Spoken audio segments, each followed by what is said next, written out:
That dreadful moment is the first minute after their death, the first 10 minutes, the first hour, where this distance is growing. There isn't a hurry. We can slow right down. We get these first calls. My mother will die Wednesday of next week at 9:30 in the morning. How do we support them?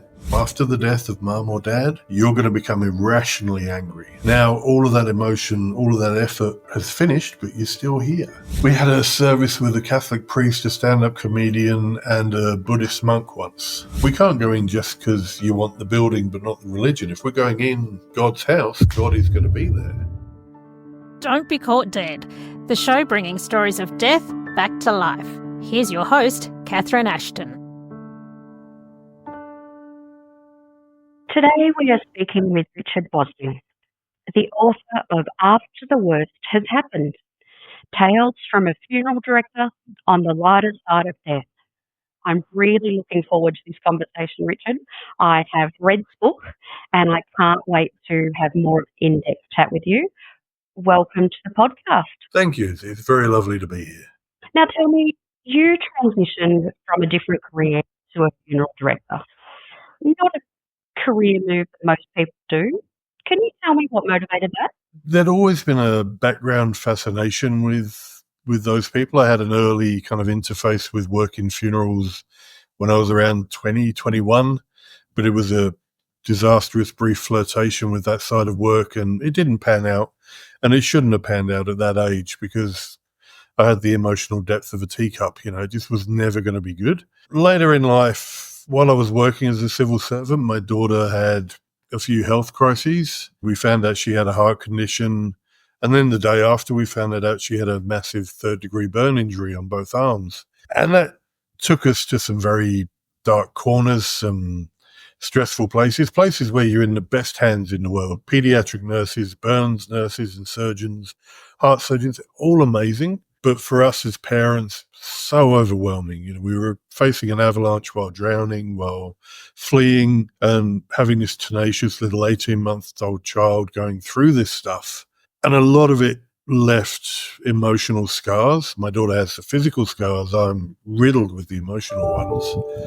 But during the course of that, a couple of well-meaning and ill-equipped people said to me, "What are you going to do if she dies?" And obviously chased that conversation away and threw them out and just wasn't even facing it. But the thought didn't go away.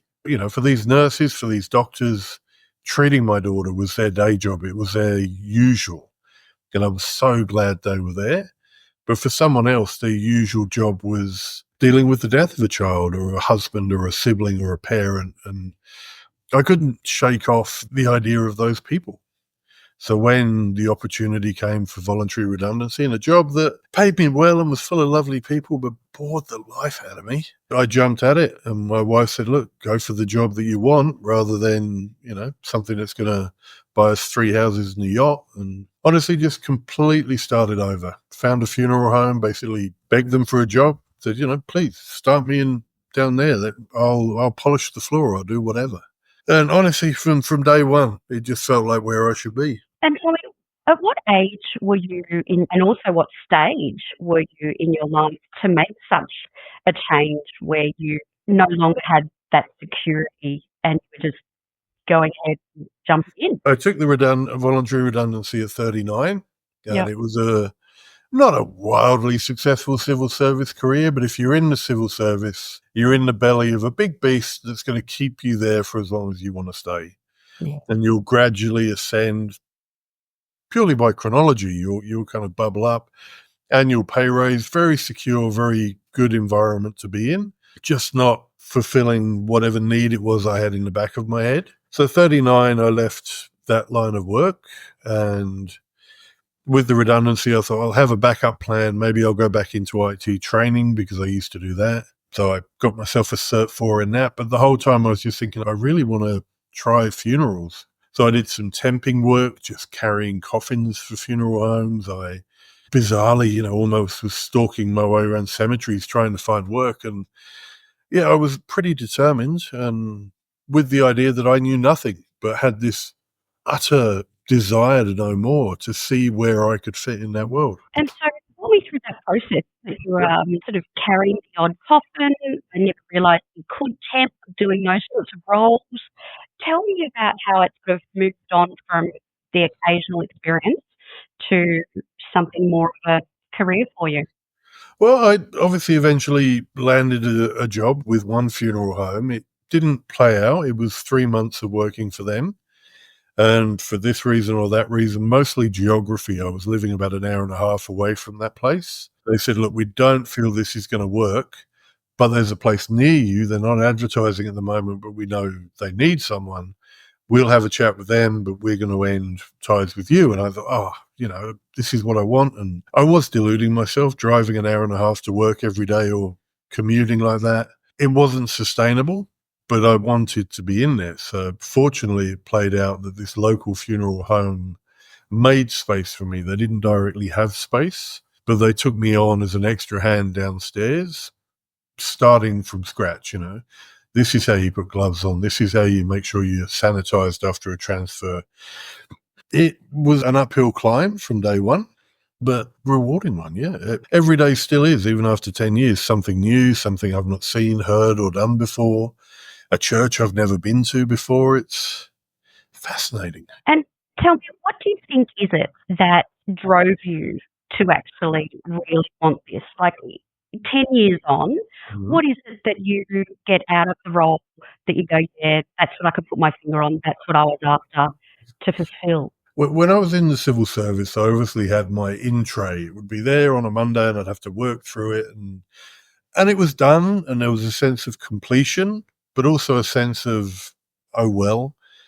In the whole time I've been working in funerals, every Friday I get to the end of a week and I'm emotionally affected.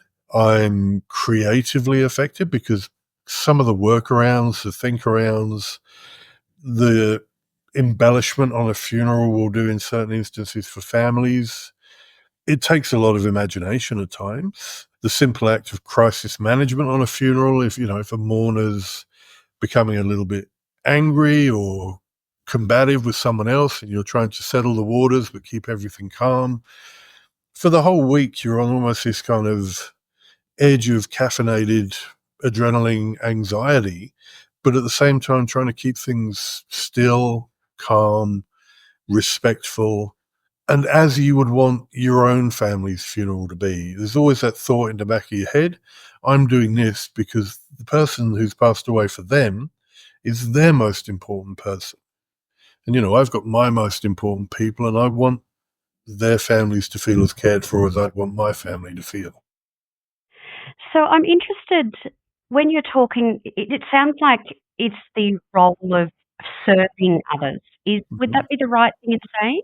In some senses, yes. It's also the families, you get a minute or so to gain their trust when you first meet them as an arranger, as a conductor of funerals.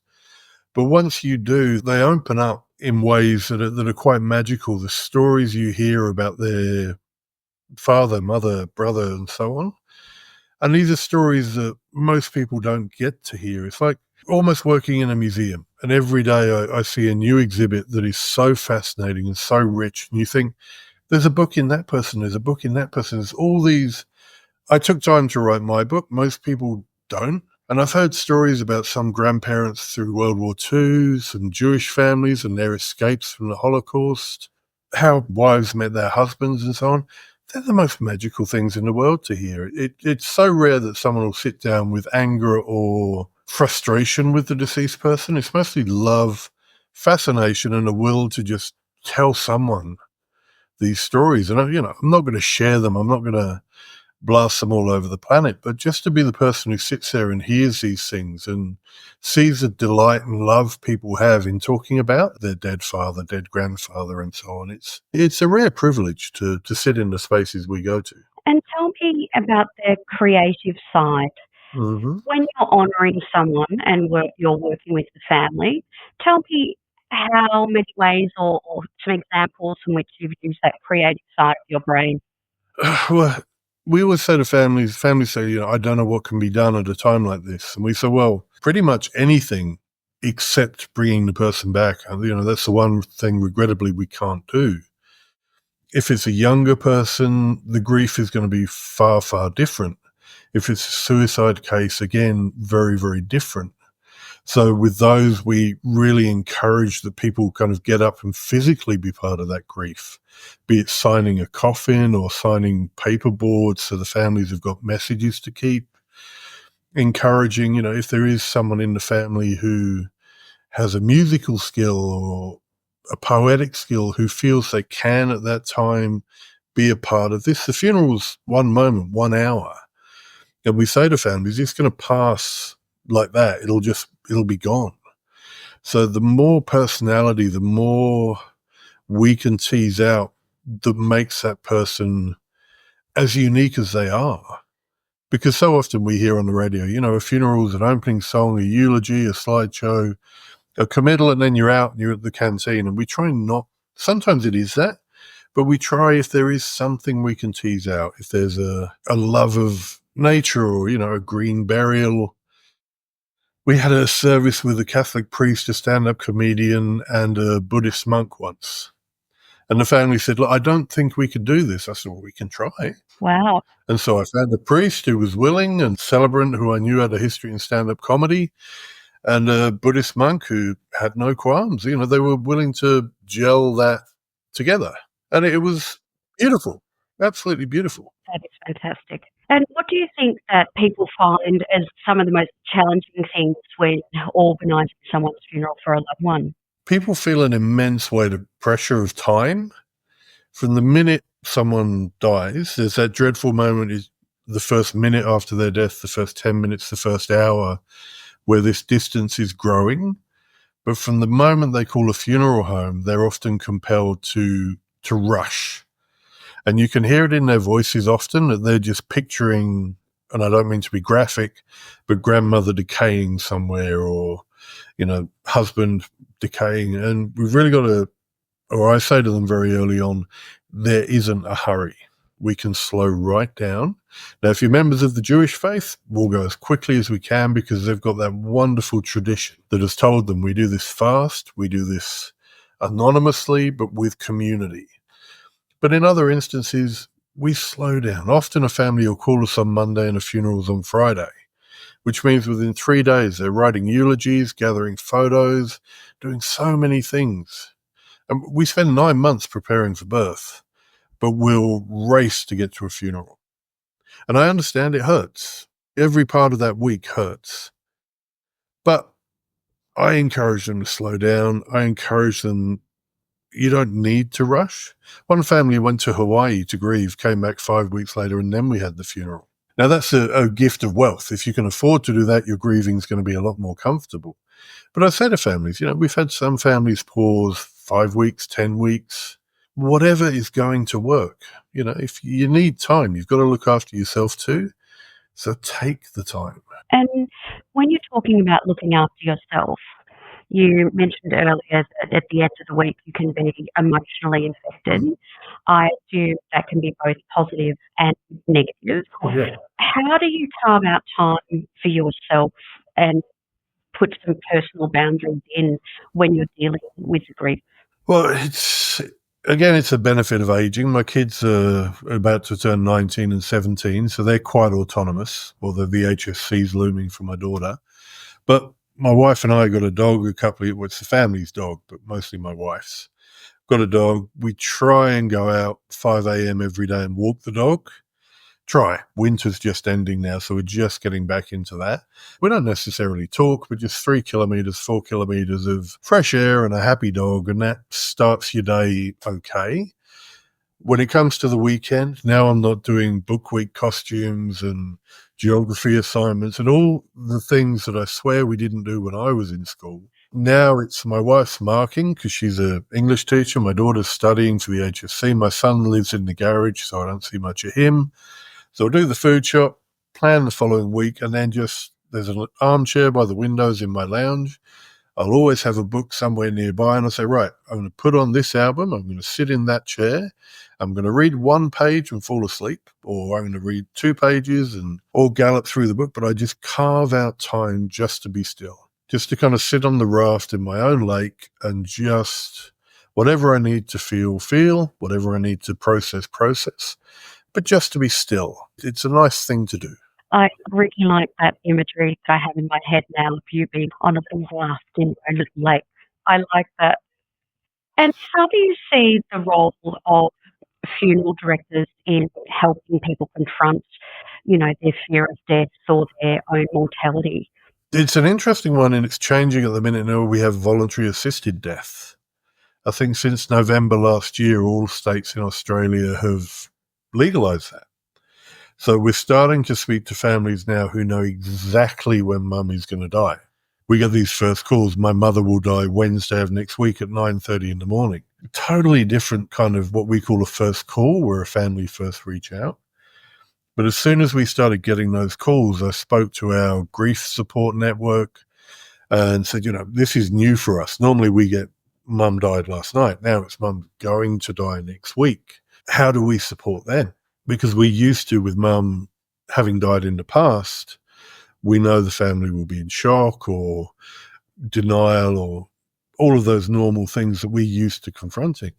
But with voluntary death, the family's almost got a week's additional grief because they know minute by minute they're getting closer.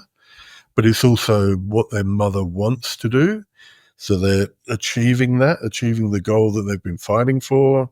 And the psychologists that we work with told me the strange thing is within a day or two of the voluntary death, the families become quite angry. They become viscerally furious. So I've been telling each family I've worked with, look, may not happen to you, but in our experience, a day or so after the death of mum or dad, you're going to become irrationally angry. And they've all said, oh, no, it's not going to happen. I know, but just warn your husband, your brother, your children, that if you just bite their heads off because a cloud goes over the sun, it's not them. It's just grief because you've been fighting for so long to help mum. And now all of that emotion, all of that effort has finished, but you're still here. So just warn them about that rage. And most of the families have come back and said, oh, I really did get that fury. I did get that rage. So in supporting families, in helping them confront what we all try and avoid, we all know it's coming from that rare moment in childhood where we suddenly understand a grandparent or a pet dies and we think, oh, that'll be me one day. But we try not to look at it because every other horizon's nicer. But I do try and talk to families about, just explore how you're feeling about this. I'm not a grief counsellor. I'm not a psychiatrist or anything like that. But every emotion you're feeling is correct. If you're feeling joyful that they had a long and happy life, then explore that. It's very much like probing where a sore tooth was and, look at it from all sides. Don't challenge or don't blame yourself for anything. You had something beautiful. It's now past, but just feel the shape of it all. It's a very different world to explore when someone becomes past tense to us. Yes, and some of the grief that you were referring to is that anticipatory grief of knowing that that's going to happen, which people sometimes experience with that life-limiting in the case of voluntary assisted dying. And I know that in Victoria, Dine with Victoria have actually worked with Griefline to develop support groups for families specifically around voluntary assisted dying because of that grief is quite different to any other sort of experience. So it's interesting that you've also noticed that as well. And tell me, throughout the ages, we've always had ritual associated with death. Yeah. When you see ritual involved, how do you think that plays in the grieving process, how people deal with the death? What's been your experience? Tradition and ritual does make things a lot easier. For a good Catholic family, they've already been to a wealth of Catholic funerals. They know the structure, the shape of what to expect for mum. And for a Jewish family, there's millennia of tradition, and they know they're going to fall into the routine of that tradition, the comfort, the structure of that tradition. So at the point where we don't know what to do, those religious services, those structured approaches are a real benefit because we know you're going to have opening prayers. We know we're going to be at the synagogue going quite quickly. And the families know that the person, the rabbi they're dealing with, the priest they're dealing with, is part of a massive history that's all been prepared to help with weddings, with births, and with deaths. And I think as atheists, I mean, I'm an atheist who goes to church every day. It's a truly wonderful situation to be in. But as atheists, we often don't know how to celebrate, how to memorialize, how to commemorate someone, because, I'm going to have a funeral. I'm not going to have an opening prayer. What am I going to do? How am I going to fill this void where Catholicism, Anglicanism, Hinduism, and Judaism all have a ready-built structure? So for those that are fortunate enough to be faithful, and I envy them, I would love to be, they have this embrace waiting for when a death happens. They have experience, history, and ritual waiting to guide them through it. It's all pressure relief valves. So part of the funeral mass is that pressure release. Here's everyone who loves you, all saying the same hymns, and you can let it out. And the Jewish service, here's everyone who loves you, with these thousands of year-old hymns or services, let it all out. And there's all these arms around you. So yeah, the structure and history of these things is, and you see it work its magic at the funeral, where people know, okay, I've been here before, but now I'm here for my parent. And it's very powerful. And with the role of ritual outside of a religious context, how have you seen that develop? Or have you seen that develop with any trends over the 10 years you've been involved? Oh, that's a tricky question. So now I've seen many civil celebrants doing the non-religious services, and they all kind of hinge on a familiar structure, the same, opening but without prayer, a committal of some kind but without a nod to a deity. A lot of them get quite spiritual. But what I have seen, certainly in the last 5 or 6 years, because every one of us has got a mobile phone and grandchildren are rife with mobile phones, because there's often so much footage of, audio of the deceased, that we're seeing a lot more of the deceased themselves at a funeral service. Had a lovely service the other day where the grandson had filmed his mum making banana bread. And so part of the funeral was, for 10 minutes, we watched this beautifully edited video of her talking through banana bread and him asking her questions about her life while she made the dough and put it in the oven. And it was like he tricked her into giving her own eulogy. I don't think there was anything as malevolent as that. But all of this footage, all of these photos, all of this audio exists. And so we do see a great deal more than just the 35 images and Frank Sinatra slideshows now. We see a lot more video footage, a lot more audio, and it does, like my own grandfather recorded his own eulogy. So his funeral was just us pressing play on a cassette deck, and then he spoke through the whole thing. So it's nice to see the deceased more present at their own services now in terms of ones that are away from the church. It's good to see that AV flash, that kind of, there is Grandma, she's talking directly to us. So many of these now end with Grandma singing or dancing at a New Year's Eve party. It's the rise of mobile phones has been quite a thing, quite an effect. And just on that, you mentioned committal. Like, for someone who's unfamiliar, what does the committal involve? The committal's that terrible moment where it is time to say goodbye. It's the end of the service, and whenever a family say to us, "Oh, we don't need a celebrant, we don't need a priest, we're going to do it ourselves," and I say, "Well, look, that's truly great, and I promise you'll be great at the beginning. You'll be fabulous at the eulogies and any poems or readings, but at the end, you've got to close this thing off. You've got to say, this is time to say goodbye. This is the last time we're going to be in a room with Grandma, with Mum. We're all leaving the chapel now." So we encourage them to think, if you're going to do things yourself, maybe think about, invite everyone up to take a flower from the coffin, or everyone come up and just touch the coffin. Just put that full stop on the sentence of the relationship with that person. But the committal is, the funeral service is over now. The rest of us are stepping on. this life is over now. Again, can be beautiful, but for the religious people, it's already structured. It comes with the smoke and the holy water and the blessing and so on. For the atheists out there trying to do their best, it's kind of, I need to say something here.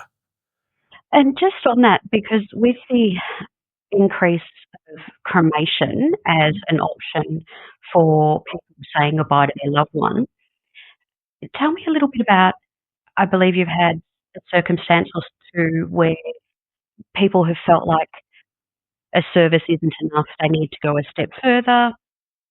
What has your role been in those scenarios? A step further, we have some people want to see the coffin all the way through to the point of going in. Yeah. I try and discourage that because it's a very mechanical, very swift, very abrupt moment. But if a family are determined, a young lady lost her husband, he had back pain, went in for a checkup with his doctor, and by the end of the following day, an MRI had shown tumours all up his spine. 4 weeks later, he was gone. So it was so quick in every respect. And when we had the funeral for him, his parents, still back in France, wanted closure themselves. So I ended up walking her through to the back of the crematorium to see the coffin go in while she was holding up an iPad so the parents could see the coffin go in. And it's very industrial. It's very stainless steel. It's intimidating. The crematoriums try and soften it, but yeah, I know for some Chinese families it's an essential. I try and counsel families against it, but if they're adamant, we warn this is going to be swift. The glass is going to clear or the curtains will come back, and then it will be a shutter will come up and then a clunk and a thrust as the coffin goes through. But for some, they have to see things right to that final punctuation mark. But certainly some people speak of it, romantically, I want to see mum through. I try and dispel that idea. Without being too graphic or blunt to them, it's not going to be what you think. It's going to be quite industrial. Now, over time, hopefully it'll soften up more, but maybe in the 40 or 50 I've seen over the last 10 years, I've only really seen 2 families come away from that going, I'm glad we did this. It's good that you explain the process because then people can make that informed decision about whether that's something that they feel that they really need to go through or whether just you explaining it is to go in with naivety, I think is unwise. It's whatever we can explain to a family, we will. From the moment we pick their mum or dad or whomever up, they don't know what's going on, so I try and make sure they do know what's going on. Mum's safely with us. Yes, she is in refrigerated storage. No, we don't need to embalm unless we're going to a vault. People have all these words that they don't really know how they fit together.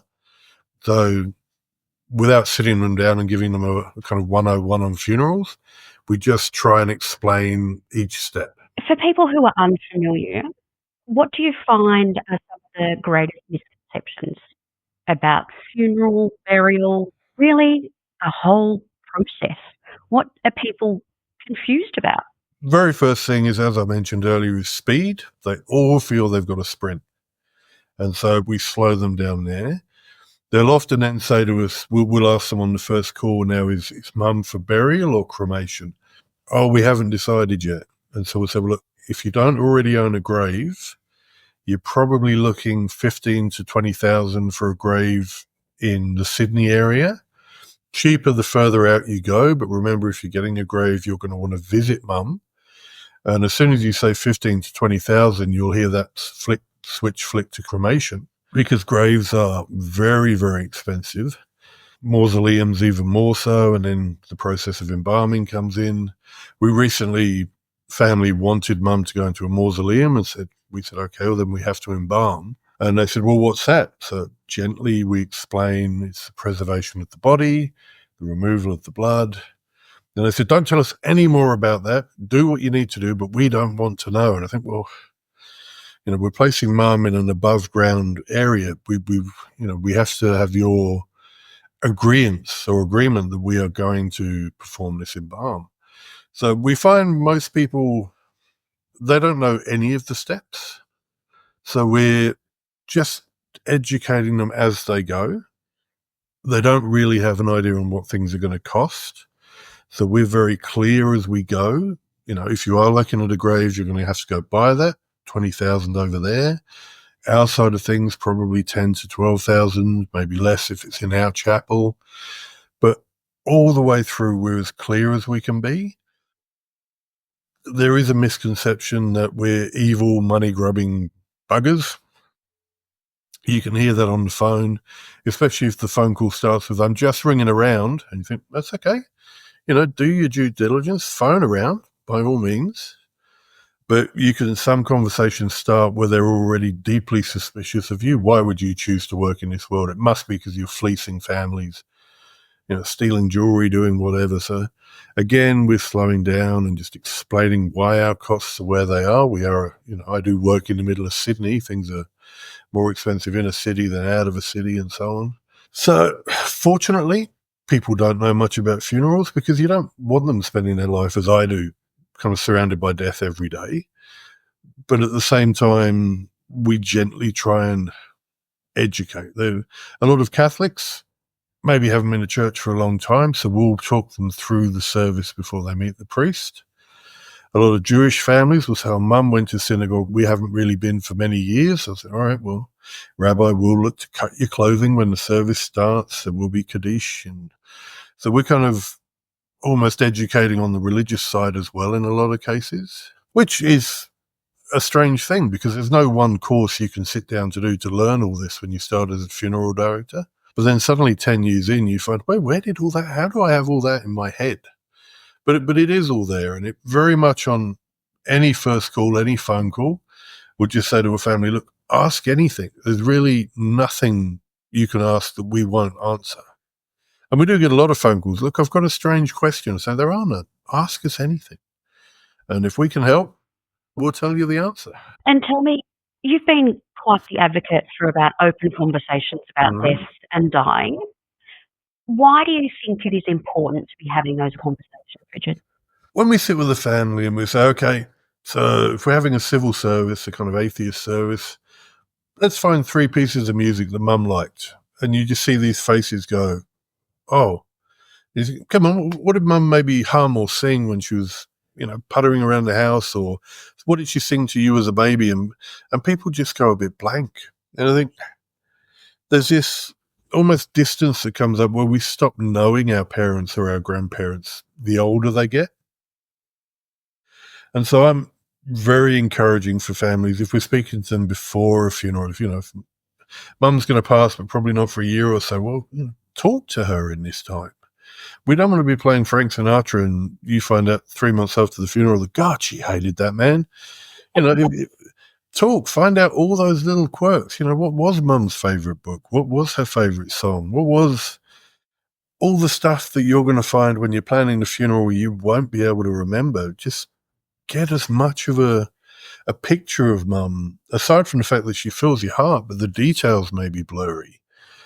Get those details while we can. There's a company I heard of the other day, I don't remember their name, but they're beginning to offer to record the person doing their own eulogy. So they'll go in with almost kind of like today's interview, like with a 21 question set.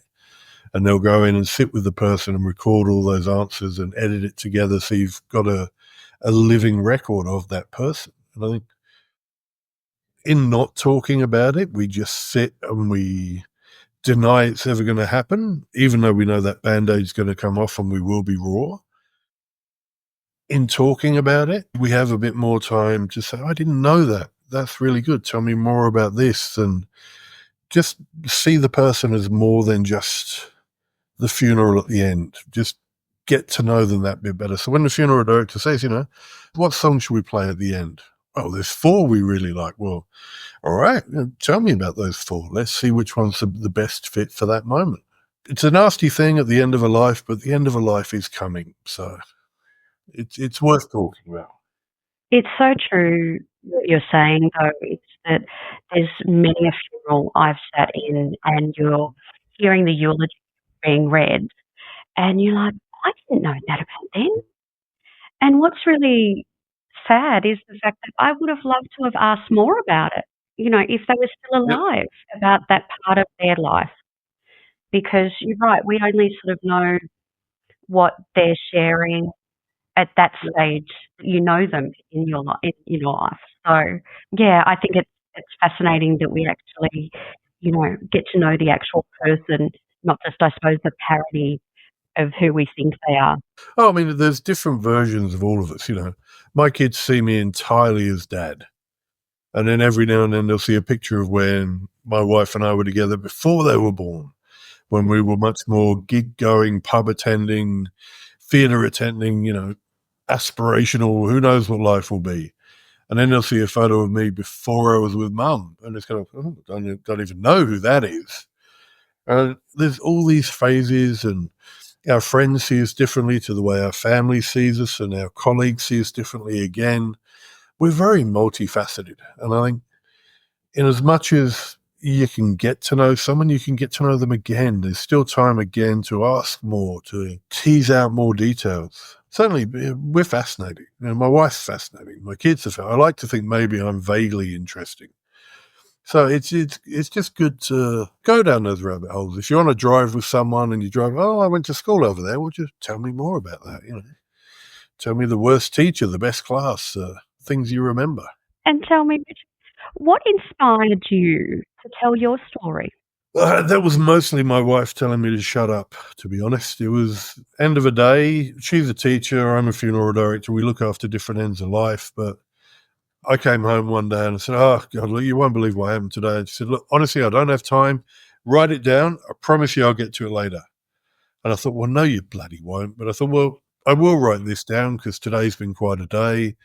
And in doing that, well, there's been other days that have been quite a day. There's a wealth of stories you could never tell because you'd be impinging on other people's grief or reality. But at the same time, these are all things that are happening to us as well. And so once I started writing, I wrote about my friend Chris, who had terminal cancer and eventually asked me to collect his body, which is a deeply different thing to do in life, to pick up your own best friend. And I thought, well, I have so many feelings about that to sit and write them down, you can almost crystallize them and you can see them clearer. And then with the documentary we were in, that was so chaotic and such a busy time. And working with Odette, who for 6 months was planning her funeral with us while she was passing away. Again, I thought that had a tremendous impact on me. It left a real thumbprint on my heart, and I'd like to be able to put that down. So when I was starting just writing a little thing for my wife to eventually get to never, it ended up kind of blossoming out and becoming more. And until there was kind of 274 pages in paperback, and it was on a bookshelf, which is still a very big surprise. I have to say, the way in which you tell both Odette and Chris's stories is very beautiful and very touching. How you talk through your own emotion in both of those situations, and it was very, very beautiful, and I thank you for sharing those. Oh, thank you. They were lovely people. They really were. I think I've known still very good friends with Chris's partner, Charlie, and I've now been friends with Charlie for longer than I knew Chris, but it's such a wonderful friendship. And occasionally we sit there and go, oh, Chris would have loved this, or, but just the way one friendship leads to another friendship, and to be able to reassure Chris and pick him up, as much as that bruised my soul and will always leave a mark there, it made him feel just a tiny bit more comfortable or accepting of what was coming. And emotions are wild, and I think they're very healthy things to talk about.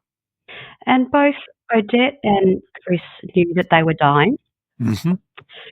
How do you talk people through that sort of pre-planning of a funeral when they either do know they're a life-limiting illness, or if they're just pre-planning just because they're that type of person? Well, those are two very different sides of a coin. If they're pre-planning just because they're thinking about it, those meetings are quite buoyant. I had a meeting once with a 32-year-old woman who wanted to pre-plan her funeral. And so I was expecting that, gee, she must be terminal or something. But no, she just wanted to see what it was all about, talk it through, had no idea what went on, have a chat. And I said, but you don't want to pay for your funeral at 32. Oh, I think I might. But by 82, your plans will have changed completely. She goes, I can always update it. And that was there was no emotional weight. It was all curiosity and fascination and, how heavy will my ashes be? How long will it take them to come back? So those meetings when we're talking to people who are pre-planning, but it's still over the hill, it's still a ways off, they can be very funny. A husband saying, well, I want flowers on my coffin, and the wife saying, why? You hate flowers. Well, I don't know. You just have them, don't you?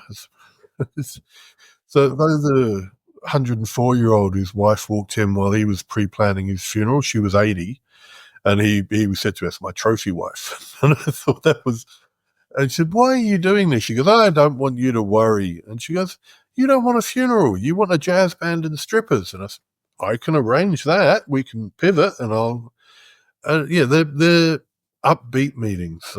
Those. And did he go with the jazz band and strippers? No, he didn't. No, it would have been. I was wanting to know the answer to that. I mean, I haven't had I know of one drag queen celebrant, but I haven't had an opportunity. I haven't found the family where I can say, well, I do know a drag queen celebrant. I would love to have that one. We'll see if I ever get the opportunity I've had a jazz band before, but not strippers. So I'm not going to force it on a family. Did Dad like strippers? I could bring some in, but no, if the opportunity's there, then we'll see. But on the other side of the coin, if someone is facing that terminal diagnosis, knowing that the end is coming sooner, there's often a will to take away complication for their family. I've already arranged this. You don't need to worry about that. And there's a sense for themselves of knowing things are going to be tidy, that there won't be chaos after they've passed because I've already engaged this company. They'll just a phone call and all of my wishes will be there. So those ones are a lot more emotional. Obviously, we don't sit there and sob, but you're very aware that this is a big acceptance moment for them. They talk about the stages of grief, denial, anger, and so on. And there's the acceptance, and acceptance almost makes things easier. But to be sitting there saying, I know I've probably got 3 or 4 months left and I just want all of this planned. Lovely meeting I had with a lady who had me sneak in while her daughters were out. And I wrote down everything, and then she said, right, go, they'll be home in a minute. And then the following day she sent me a letter she had me read at her funeral. And for her, once that ugly side, that what happens to my body after I'm gone side was done, I think she could not relax into it, but not fight it, if you see what I mean. Some diagnoses are so definitively terminal that if you can take away the worry about some other parts for people, that transition that they've got to face just becomes a little bit smoother, a little bit simpler. And again, it's such an honor to be asked to do it, to go and sit with those people, that if in any way you can just dial the stress down for them a few degrees, then you've done a good day's work. You really have. And so that's part of having those open conversations with families and loved ones, isn't it? So you're taking a lot of the guesswork out of it. Yes. Yeah. The more we know, the more we talk, the clearer it is. My family know if I was to drop dead here and now, I really don't want a funeral. Maybe bring a coffin to the back garden, but I love the idea of everyone having a hot chocolate, playing music, and then having a bonfire in the evening, and that magic moment where people, whenever you sit around a fire with your friends, you tell stories. And if you're all sat around the fire with friends telling stories about someone who's just passed, it's tearful, it's humorous, it's magic, it's fire, whiskey, and friendship. It's a good blend. So my family know that's what I'd like. My wife's changes varies, but I've got a fair idea. But, it's not unhealthy to be death aware, I think. Yeah.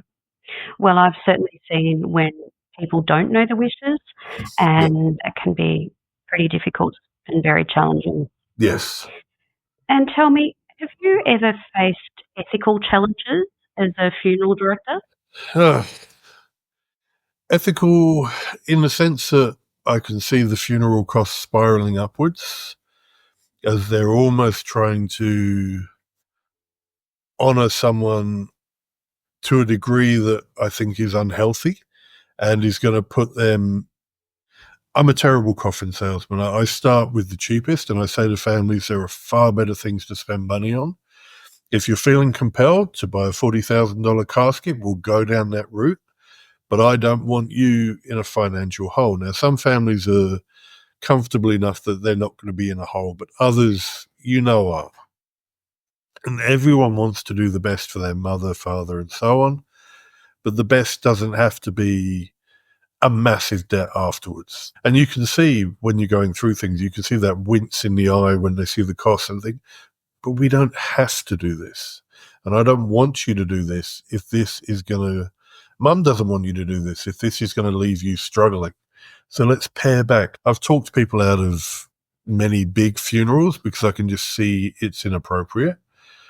So in terms of ethics there, I really don't want people to stumble into a world of repayment that's going to cause them even more grief. In other senses, people do speak very honestly to us. I couldn't stand my mother, but at the funeral, everyone's going to think I loved her. I said, well, that's okay. If you got anything you need to purge, go for it. I'm not a therapist, but we'll give your mum the send-off that you feel she should have. But I'd rather you didn't get up there and in your eulogy say, God, I couldn't stand that witch. So there is a fine line there. People who want to go to church, but without awareness of church, they just want to go there because it's a pretty building. And some people have said, I want to go to that church over there, but I don't want any of that God business. And so even being an atheist, they're going to say, look, if you're going in that church, that's the priest's building. And that building is all about God business. Now, it's for comfort, care, and community, but we can't go in just because you want the building but not the religion. If we're going in God's house, God is going to be there. And I do think, but I'm an atheist. What on earth am I saying? But it's still, I would never disrespect any of these institutions we go to. When I had the stand-up comedian, the Buddhist monk, and the Catholic priest, it was a conversation of, can we gel this together, or is this going to be? Fortunately, they're all very enthusiastic. But so ethically, it can sometimes be strange for me when families are worried about hell, which I just utterly don't believe in. When they're concerned about heaven and the afterlife, and I'm thinking it's more the life we have now than any worry about afterlife is our memories of the people. But I can't turn around to people and say, look, I don't believe what you're talking about, but I'll sell you that funeral if you want. So it is strange kind of how much I now know about the faith that I still don't quite believe in, but I do get told more and more, I think you're spiritual, Richard. And I think, still don't think I am, unless we're talking whiskey, but I'm still not quite sure I am. But yeah, fortunately no muddy ethics, but just moments where I think, am I the right person to be having this conversation? And tell me, what have you found to be the most rewarding aspect of your role? The strange moment where you're on an escalator at the shopping mall and someone reaches out, you're going up, they're going down, they reach out and grab your arm and they say, you looked after Mum. And I go, I did. Or in Vinnie's when I'm looking for a secondhand book and suddenly someone's giving me a hug. And the same thing again, you looked after my brother. And I'm there's so many faces. And over 10 years, I've done so many funerals. And I try but can't remember every single face. But often I do bump into people and I have looked after someone. And once they start talking, it'll all come back. My memory's pretty sharp there. But just knowing that, I always say we should be anonymous. We should be in the background. It's not about us as funeral directors at all. And if people forget me, I'm fine with that. If they phone up and say, oh, I've worked with you before, but I don't remember the gentleman's name, I'm fine with that. But if during the course of those meetings, somehow they do remember just a little hook of who you are. And years later, you just get that arm grab on an escalator, and they're not looking at you aghast. They're looking at you with kind of, I know you did something good for us. And you think, that's nice. And there's a good few families now that keep in touch, that came along to my book launch, things like that, where we've moved beyond the fact that someone passed away and we are friends. You meet some lovely people. So that, in as much as I'm standoffish and abrupt, it's lovely to realise how many friends I've made doing this job. And tell me, Richard, what lessons has the job taught you? Lessons. You can't see my full body. It should teach me to lose weight, but I haven't managed to do that. It should teach me to pay attention to the diabetes diagnosis, but I haven't really got my head around that yet. Lessons it's taught me very much is try not to sweat the small stuff. My daughter's HSC is coming irrespective of how she does. She's got a whole life ahead of her. My son's HSC was a couple of years ago. It wasn't wildly successful, but he's at TAFE now studying nursing. The more you get tied up about things that may or may not happen, the more you miss things that are happening right now. So I do try to be as positive as I can, to get as much humour into the world as I can, as much enjoyment. Try and walk the dog and lose weight. That's not so enjoyable, but it's just find time for reflection, find time to do, it was Father's Day yesterday. That was nice. I got the typical book and a box of chocolates, but it was nice. It was to enjoy as much as you can, really. And I've been married 21 years now, and it's very hard to remember to have a date night, but try and find a movie that you agree on to go and see, and get out and good food. Just, if you can avoid the small stuff, it's best avoided. I think that's great advice. Thank you so much for being with us today, Richard. I've really enjoyed this conversation. No worries. It's been lovely. Thank you. Don't be caught dead forgetting to subscribe. And here are some more videos we know you'll love.